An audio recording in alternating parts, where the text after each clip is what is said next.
Hello. Welcome back. I'm probably being too fucking loud. What's good, my... Not gonna say the N-word.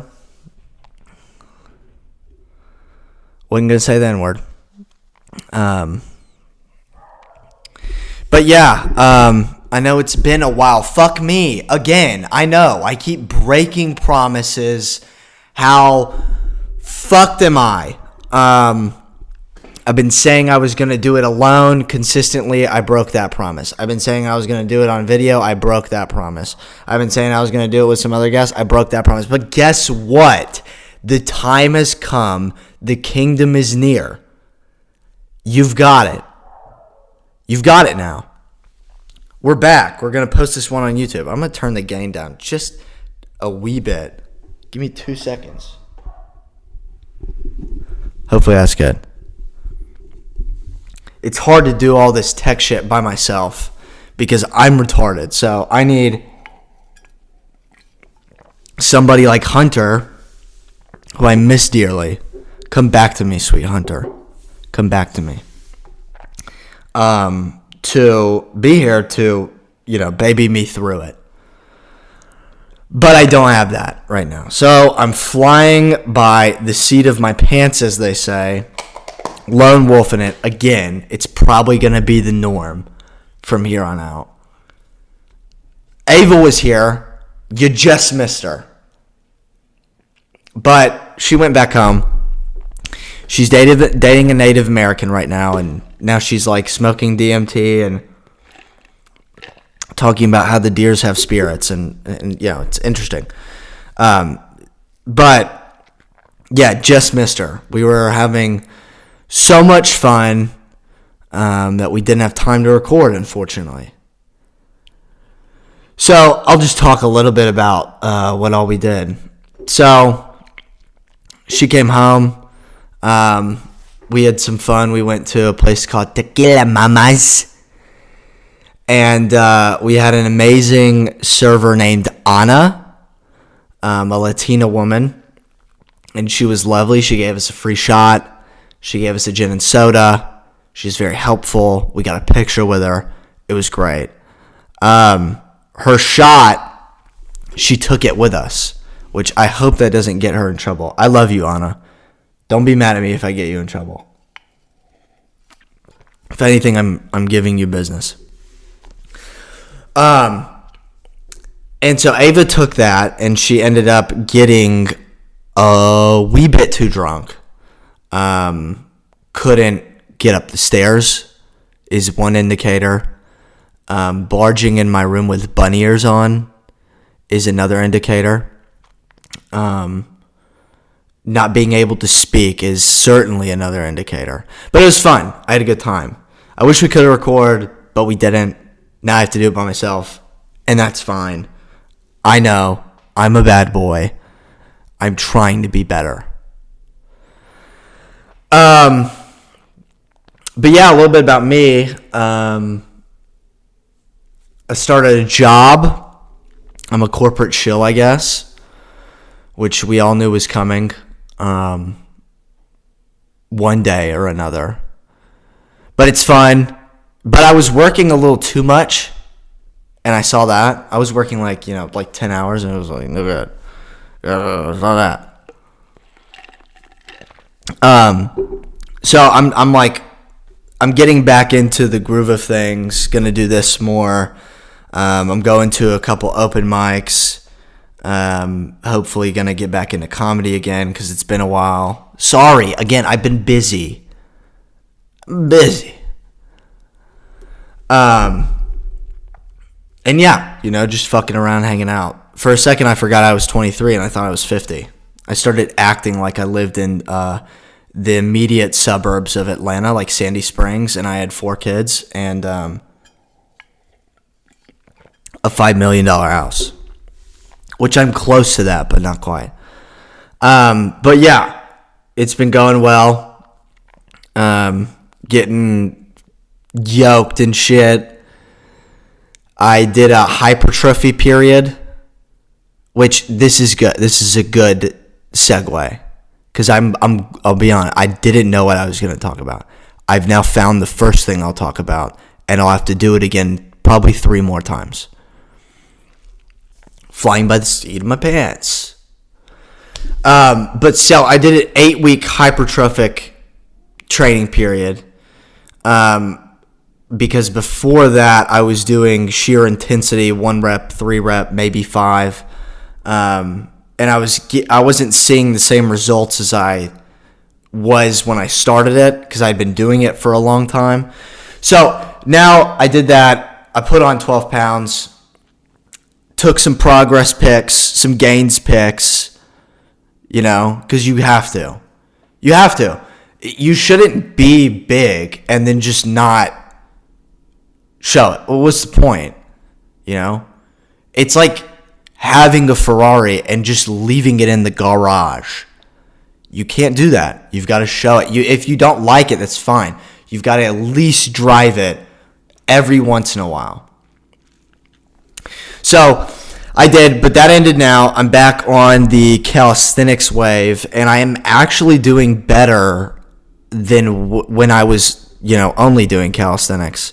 And it's because I'm a genius, and I came up with the perfect formula. So click the link below for my $500 3-week workout plan. That's a joke. That's a joke.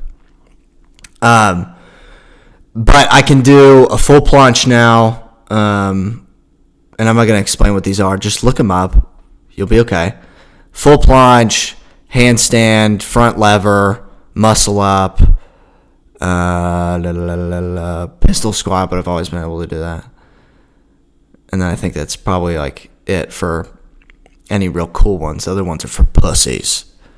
But yeah, and I expected it because my new philosophy is ingenious. Fuck Chris Bumstead. Fuck Arnold Schwarzenegger. Fuck Athlete X.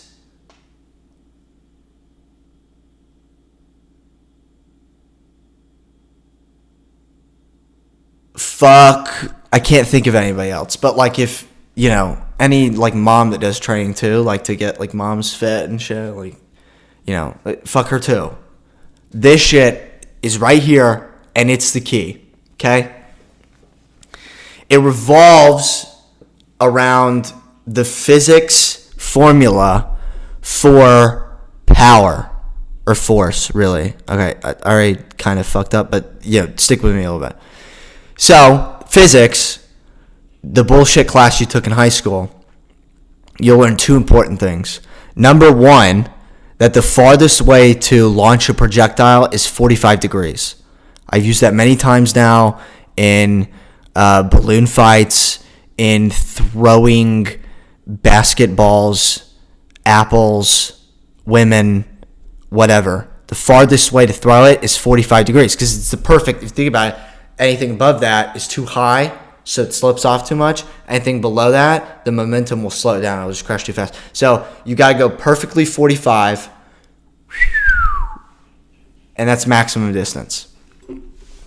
The second thing you learn is the equation for force, okay? What's the equation for force? I'll give you 5 seconds.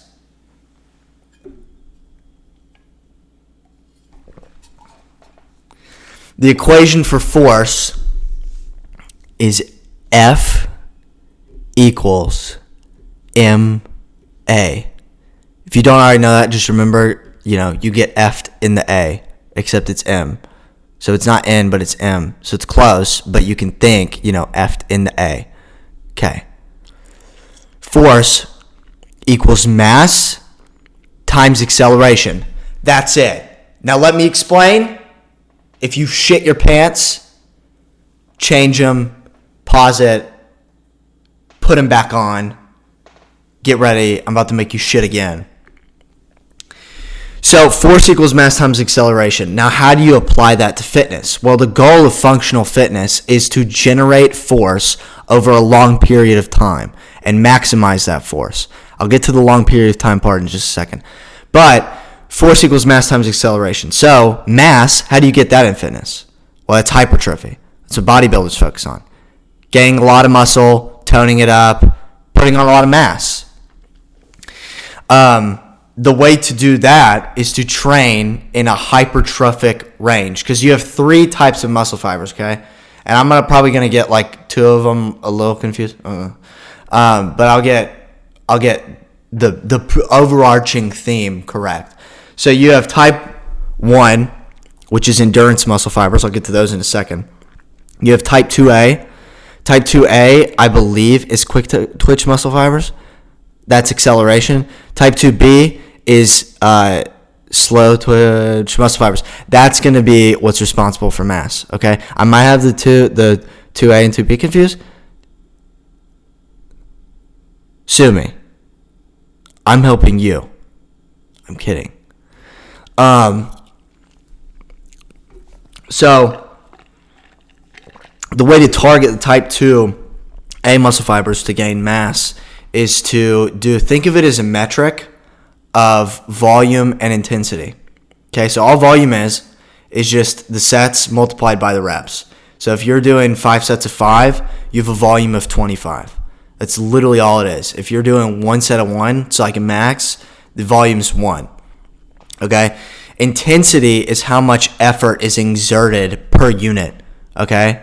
So a bench max is going to be a lot more intense than 5 sets of 5 per unit, just because in the 5 sets of 5, 1 rep is easier and less intense than a bench max. Cool. So think of it as a metric of that. So the way to get hypertrophic results, to gain mass, is to do medium intensity and medium reps. So you're going to want to hang around the 5x5, 4x6, 4x10, anything up from there. You don't really want to get over a volume of like definitely 100, but probably 80. You want to keep it in that nice little range, because that gets into another type of muscle fiber, type 1, which is for endurance, okay? So then that's mass. All right, we've covered mass. Just think big, mass, okay? Right there, baby skull, amazing. Now acceleration, force equals mass times acceleration. What is acceleration? How do you work that? Well, that's power, okay? So being quick, being strong, and that comes from your type 2B muscle fibers, which are your quick twitch muscle fibers. So you work these out by doing high intensity, low volume. So you want to do 3x3, maybe even just max. But it's not necessarily just heavy ass weight and for low sets and reps. It can also be plyometrics. Okay, so like the same way how a muscle up is more intense than 1 pull-up. The same way a behind the back clapping push-up is more intense than 1 regular push-up. You can kind of play with it that way, which is what I'm doing now because I'm in the intensity phase, which is predominantly calisthenics. So now you've got force equals mass times acceleration. The third key with type 1 muscle twitch fibers, which just is the icing on the cake, making that force and applying it over a long period of time. This has to do with endurance, okay? So you're going to be doing low intensity, high volume, okay? So like 1,000 push-ups, 500 pull-ups, you're going to be running 5 miles, anything that's a lot in number but not very intense. I know that makes sense, so don't be confused.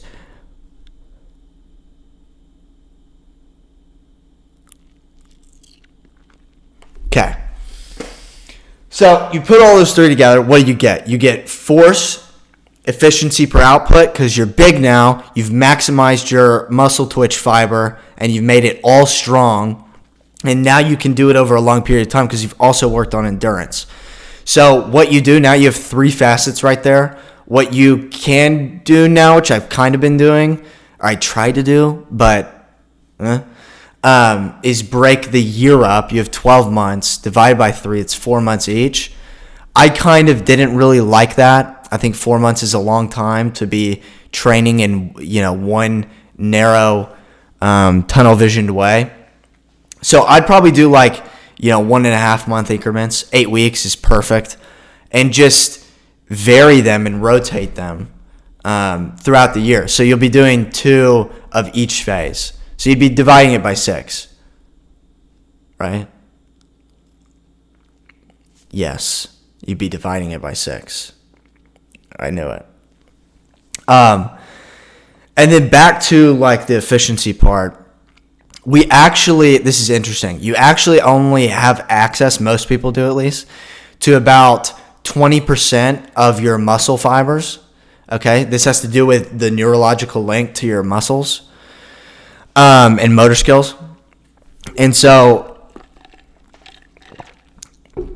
if you're a big, bulky bodybuilder, yeah, you might have a lot of muscle, but you probably only have a strong connection to about 20% of your muscle fibers.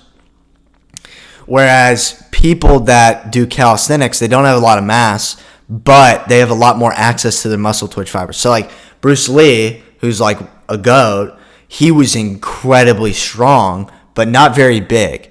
So he could like bench like fucking like 275 or some shit. He could hold like a barbell like out to the side, which is fucking, it's nuts. Don't try it. You'll dislocate your shoulder. But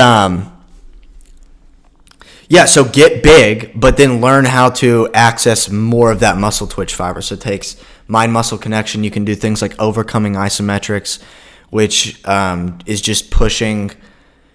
is applying force against an immovable object, and it forces your muscles to feel like they need to access more of those muscle fibers.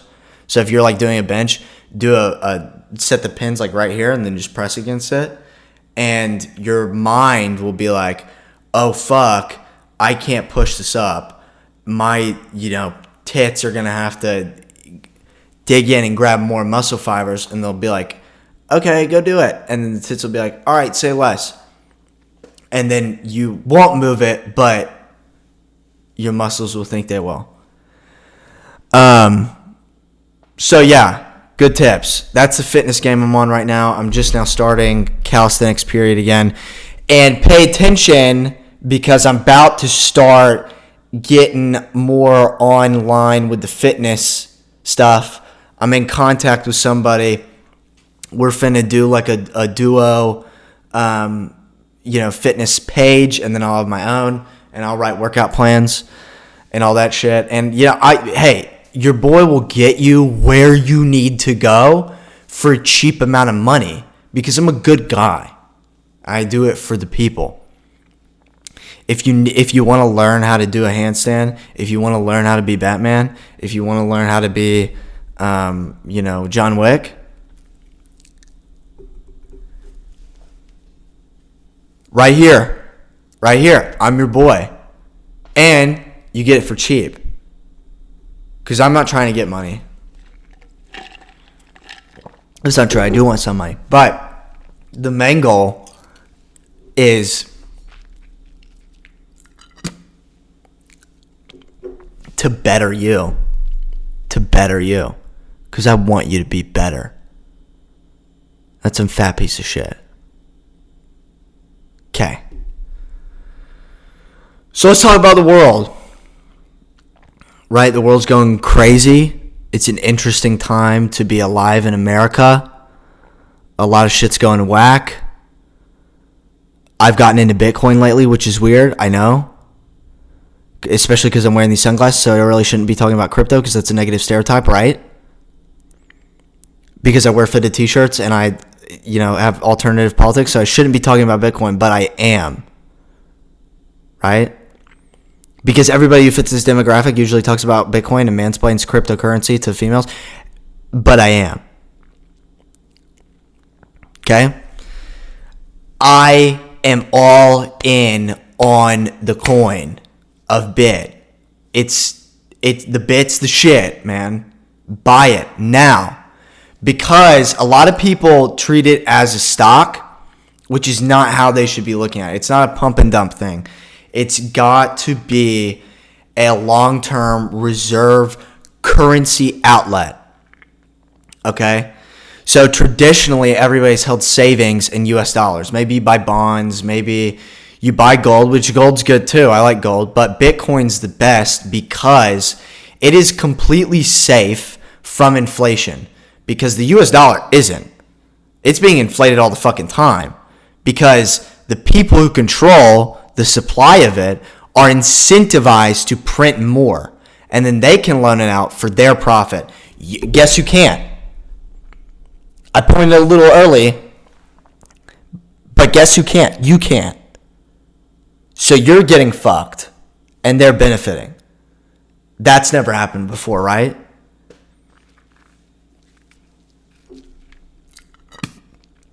But it's the safest way. It really is. And the more you learn about, I probably won't explain it, but like the more you learn about the structure of it and blockchain and the 21 million capped supply and the mining process, the more you're like, fuck yeah, better than dollars. And everybody's like my mom, she loves fiat currency. Fiat's gay. She's like, what if it gets hacked? It's just as easy to get hacked as US dollars, because US dollars become essentially a digital currency. How much cash are you holding right now? Probably not much. How do you pay your rent? Probably not cash. How do you pay for groceries? Probably not cash. How do you pay your car bill? Probably not cash. How do you pay for your abortion? Probably not cash. Okay? It's usually in a savings account, which is digital. So you wire the money, you Venmo the money, you transfer the money, however the fuck you do it. That can get hacked just as easily, and has, not just as easily, it can get hacked easily and has been. Bitcoin is not, but people are conflating the fact that it's untraceable with hacking. But I think that it shouldn't be traceable. Why would you want money that's traceable? That's fucking dumb. You want money where people can figure out who it went to, where it went to, why it went to it. Stupid. So the untraceable is a good thing. Don't come at me with that shit. But number two, also anybody that could hack Bitcoin isn't, because they're not incentivized to do so. I'll get to that in a second. That's another one. I told you I'm going to do it. Flying by the seat of my pants. Incentives. We'll get there. Anybody who could hack Bitcoin is incentivized to instead just join their computing power with the network for mining, because it's more profitable. Okay? And people will always do what they're incentivized to do for the broad sweeping generalization. Okay? And this has to do with game theory. Change your pants again.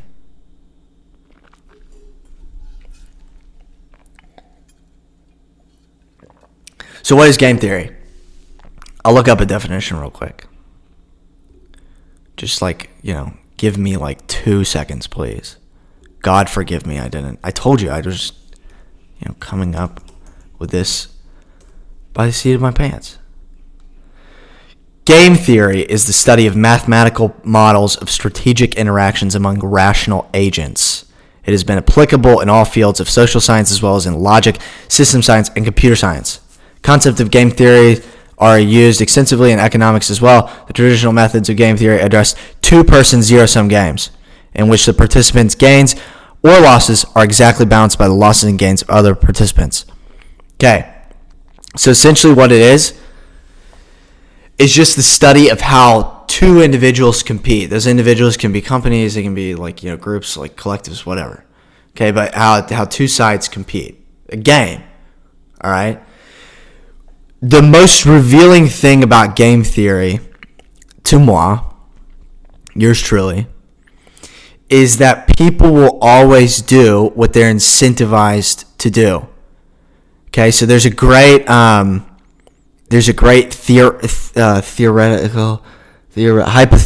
I got it. I've had a lot of coffee today. Hypothetical.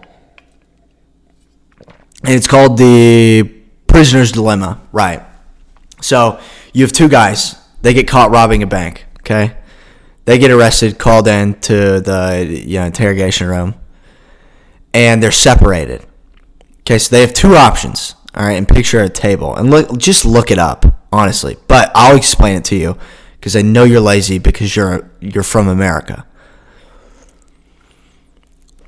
So you have two options. You don't snitch or you snitch, and both people have that option.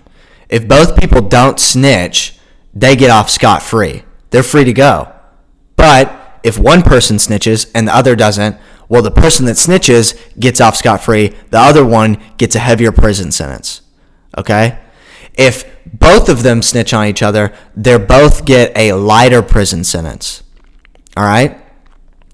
So what are you incentivized to do here? Well, yeah, you can not snitch and hope that the other person doesn't either. But, if they do, you're fucked for longer. Okay? But if you do snitch, well, the two outcomes are either you get off free if he doesn't, or you get a lighter prison sentence. So overall, the zero sum of the incentive is to snitch. I hope you changed your pants. I hope you changed your pants. And that is powerful because apply that to anything. This is the problem with the U.S. economy post-COVID. Okay, this is why we have a rise in oligopolic big companies, and we're seeing a corporatist economy emerge out of the dust because people are incentivized now to buy from big companies. Okay, after COVID, think about it. The mom and pop shop that you might have shopped at for trinkets or widgets, or maybe you went and got food at the mom and pop, well, they shut down. So they had to charge more to make a profit still, or just to maybe even break even. Okay? So then you look next door, you see the Olive Garden. The Olive Garden's got twice the real estate. The Olive Garden can deliver the food. The Olive Garden's at a cheaper price because they make higher profits because they're a bigger company. So you go with Olive Garden from now on. Why? Because you're incentivized to do so. Okay? With online shopping, I don't really want to do books. We'll do books, okay? And I know a lot of you don't read books because most of you are dumb and on TikTok, counting on your education from TikTok about, how Timothy Chalamet and the Kardashian got caught grubbing at whatever event that was. But if you want to buy a book now, Books A Million's not the cheapest. It's one of the most expensive. Barnes & Noble's the most expensive. Fuck Barnes & Noble. Thrift Books is all right, but all their shit's like used because thrift. So wait, you're left with Amazon. And I bought all my books from Thrift Books because I am principled and I'm boycotting Amazon. But you get a used book from Thrift Books. It's twice the price of the same copy of a new version on Amazon.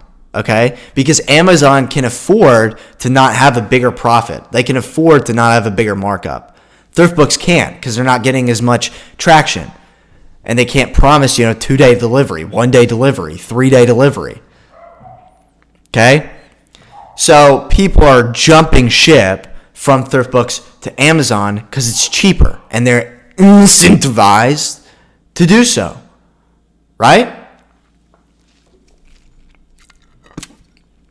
And you're seeing that with everything now. Buying groceries, shopping for clothes, buying video games.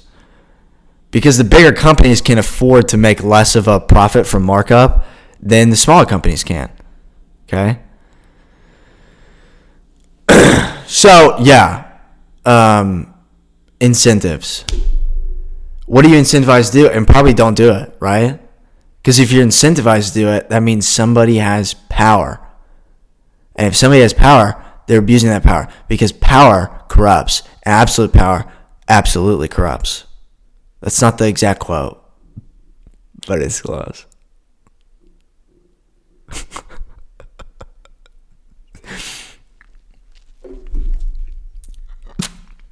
So, yeah, incentives.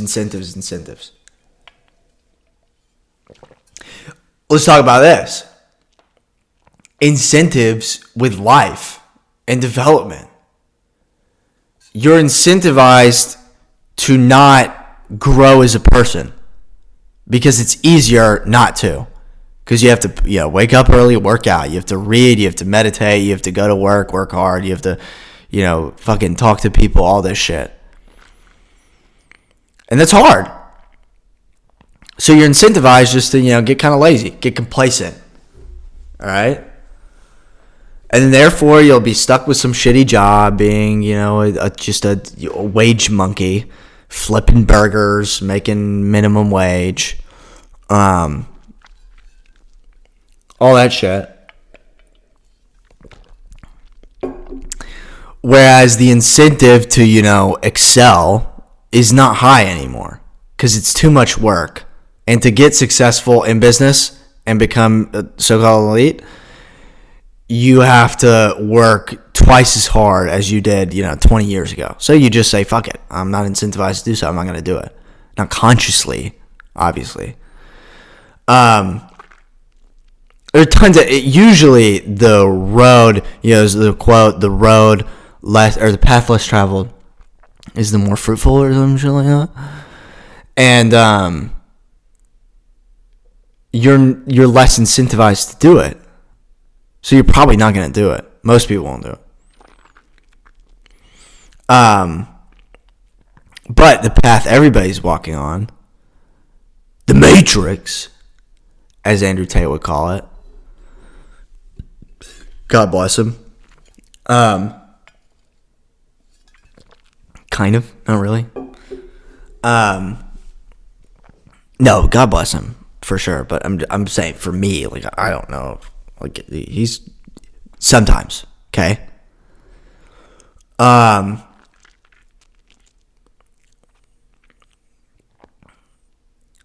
You're just incentivized to follow along with everybody else and be normal and be lazy because it's easier, right? As long as you can make $50,000 a year being an accountant, all is well. If you can make $50,000 a year being an accountant, it's okay living in your mother's basement and being involuntarily celibate. It's okay having late night thoughts of being a furry due to loneliness and solitude as long as you make $50,000 a year, because to not do that is hard. To not have late night thoughts about being a furry is hard. And I'm not saying I do, I'm saying a friend does. But it's hard. Okay? So be great. Don't do what you're incentivized to do. Do what is most fruitful for you. Okay? Whether that be spiritually, physically, mentally, on and on and on. So yeah. I just had an interesting encounter with my neighbors because I walked outside just to go get mail, and there's this golden retriever running around my garage. So I'm like, oh, we need to help the dog. That reminds me of something. So I'm looking around, seeing if anybody's looking for it. And I look next door, and there are these two older, I think Indian, but maybe Hispanic, loins are blurred. And they're sitting there, and I'm like, hey, is this y'all's dog? And they're like, it's okay.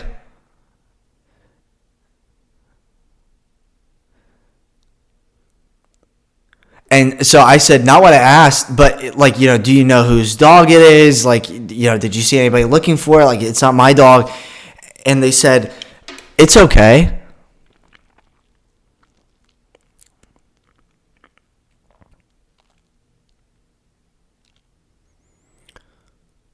All right. All right. So I walked to the other neighbor, ring their door. They don't fucking answer, of course, because I think they might be dead, honestly. I haven't seen them in a while, and they're older, so, you don't know. I hope not. Might be.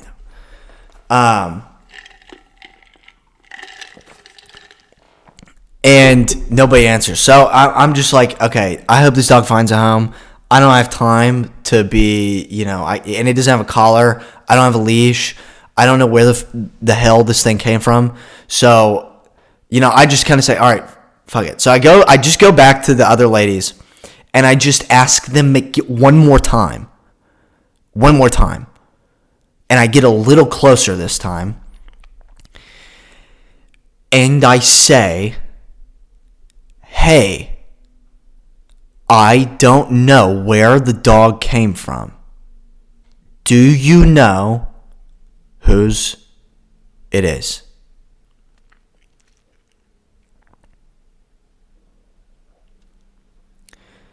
And she said,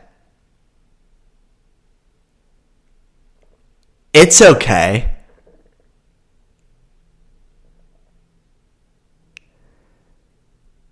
So I said, all right, thank you. And I walked back inside.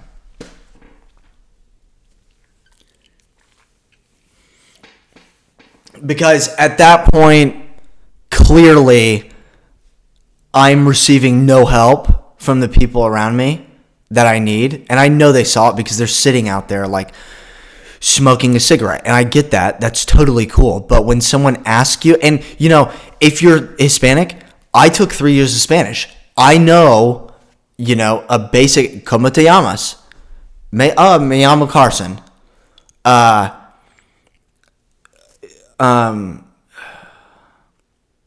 Cuando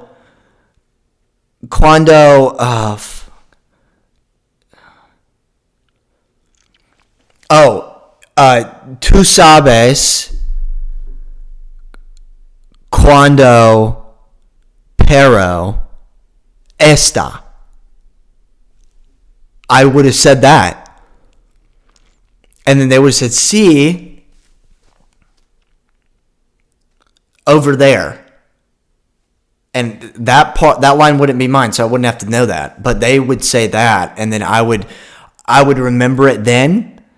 I don't remember it now, but I would remember it then, and then I would escort the dog over there and say, gracias, buenos dias. No, hasta mañana. And they would say the same thing. But that didn't happen. Because they were not in the mood, which is fine, but now the dog may be dead. So, I hope you're okay with that. Now, if they're Indian, now that's bad karma. So, I'm Christian. I don't believe in karma. I just do good things in the moment, and I tried my best, but I couldn't. I mean, what am I supposed to do? Put the dog in my pocket? This is a golden retriever. It's not a Chihuahua, which this reminded me of a time where I was mowing the grass. This was back sophomore year because I was drinking. And so I was going to get some whiskey, or I had just gotten back from getting some whiskey, 18 years old. And I fix my drink, I walk outside, crank the mower, I'm getting ready to go, and I see this little Chihuahua, and it's like alone, and it looks like kind of scared, so it's running around. And so I go up to the little Chihuahua, and I can see that its eyes like have that cataracts look, where they're like gray and glossed over and shit. And so I go up to it, and I pet it, or I try to, I'm like getting close, and I'm about to pet it. because it looks lost. But it's like looking in my direction but can't see me, so I think it's probably scared. So anyway, I think I've told this story before, maybe. I can't remember. I think I have. But so I go up because I'm like, okay, I'm gonna, help this dog. Poor dog. And I go up to try to pet it, and it bites me. So I accidentally, maybe, have kicked it. Now, I felt bad, so I said I was sorry, and then I got my neighbor out, and we ended up finding whose it was. I did kick it. I felt bad. That stayed between me and the dog. It was some, 95-year-old lady. The dog was 19, by the way. So, the damage I did to it, possibly, was not near the damage that Mother Nature had done to it over 19 years for a dog. That's like 130 years. Amazing. And it ended up being some 95-year-old lady who lived in the neighborhood, and her granddaughter was house sitting or something, or helping her out, and then the dog ran out, and then the granddaughter didn't tell the grandmother because she panicked, and then the grandmother had no idea where the dog was. And then we ended up finding it. And then I think it died. I think. I hope not, but it was 19. I barely lived past 19. So a dog, that's good. That's how old Morgan Freeman is. Morgan Freeman's 500, Because, he's 80 on paper, but in black years, he's 500. He might be Moses. He might have written the Ten Commandments. Morgan Freeman might have seen the Cambrian explosion. He could be Adam. But he's 80. Which, a white guy being 80, they lose all their teeth, they lose all their hair. Morgan Freeman is not 80 in black years. Because Will Smith is 60, and he looks like he's 16. Jaden Smith's 4 in real life. But in black years, he's probably 40. You know what I mean? Michael J. Fox, too. How old is he? Let's just look through black actors and how old they are. Denzel Washington, goat, bruh, goat.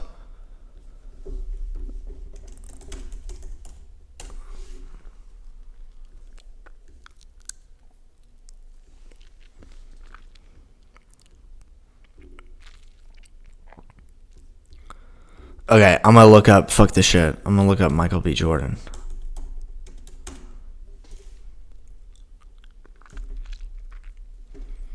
No, not Michael Jordan. Nobody cares about that drunk.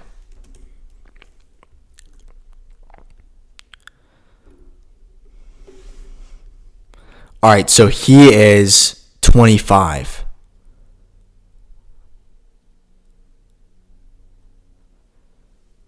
That doesn't prove my point. But when he gets to be 60, dude, he'll look 25 still. Okay? Let's look up how old Denzel Washington is. You ready?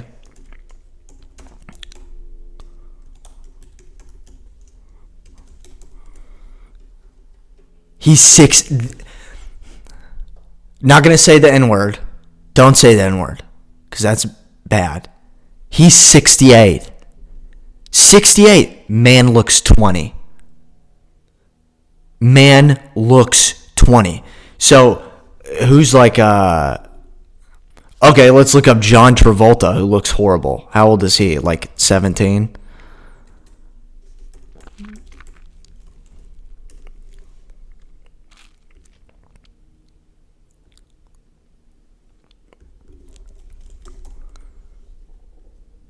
man's 69. And he looks terrible. Denzel Washington's 1 year younger. That man looks 20. It's black years, man.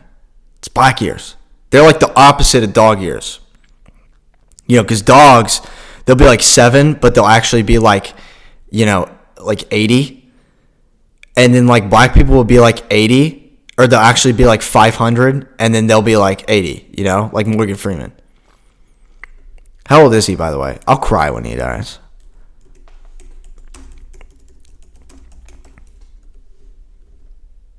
86. I mean, Jesus, man. I guarantee you, if you found like his actual birth record, it would be from like medieval times.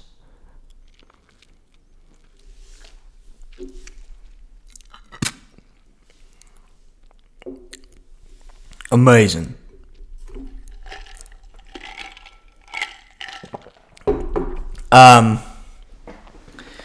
So yeah, we'll probably clip it off there. 47 minutes. Pretty good. Don't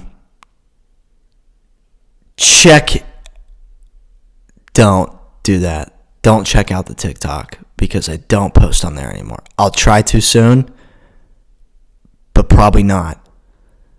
You can go look at the old videos. The old videos are funny, but I probably won't be on there anymore. Maybe, but probably not. But stay in tune to the show. I'm gonna record more. I promise. I'm gonna be doing some comedy soon. I'll probably post that either on the TikTok or like some shit. And yeah, like ask some question. We'll post this one on YouTube because it's a video. Shoot me some questions. Anything you want to talk about. Treat me like your therapist. If you got my number, text me, and I'll answer your questions. And yeah. Do what you're not incentivized to do. Buy Bitcoin. Don't kick lost dogs. Try to be black, but if you're not, be Tom Cruise. Because he's aging like he's black too. And do my genius training regimen. That's all, folks. Goodbye.